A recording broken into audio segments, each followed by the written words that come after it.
Well, Nina Camic has been tracking the developments in the Ukraine closely this year. The threat of a Soviet invasion of a neighboring country hits close to home for the now retired UW Law School professor. And she wrote a book about her early years in Poland and her eventual journey to New York. The memoir is called Like a Swallow, Looking Back at a Polish Childhood. Nina, thanks for being with us today on Live at 4. Hi, Nina. Great to see you.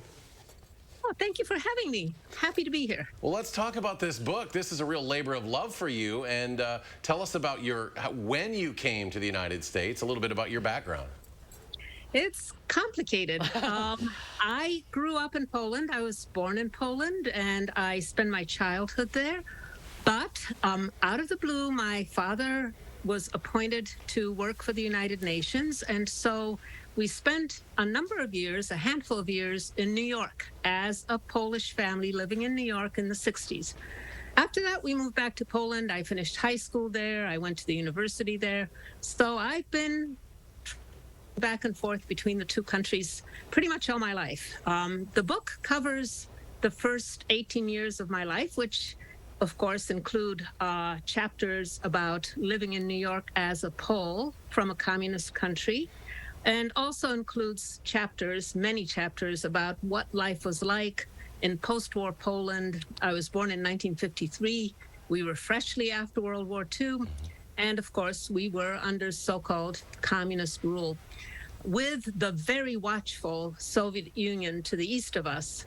Of course, the situation now in the Ukraine is somewhat different, and Russia has done a lot to ruin the lives of many people in the Ukraine, but I'm very familiar with what it's like to even live with the threat of an invasion from a country that seeks to monitor the life of those living in a neighboring country and wanting very much to exercise control over the lives of those people. So the book is all about that period. What a fascinating story, and so timely, as you say, just taken right out of today's headlines. What does the title mean, Like a Swallow? That's interesting. I talk about that. There are many reasons for it, but one that is particularly important to me is that when I returned to Warsaw after living in New York, a lot of the kids, my high school friends, wanted to know all about life in America. This was an ongoing theme for me, and a lot of the times they would ask me to sing American songs. And I used to take out the guitar and play music around the campfire. This is a very typical Polish thing. And one song that always was very popular was Donna Donna, which maybe you don't know it, but it's a folklore. It's really actually not American, but I thought it was. And it had the lyrics in it that really struck a note for me. I'm just going to tell you two little lines from the song towards the end of the song, where we sing, "Cows are easily bound and slaughtered, never knowing the reason why. But whoever treasures freedom, like a swallow, has learned to fly."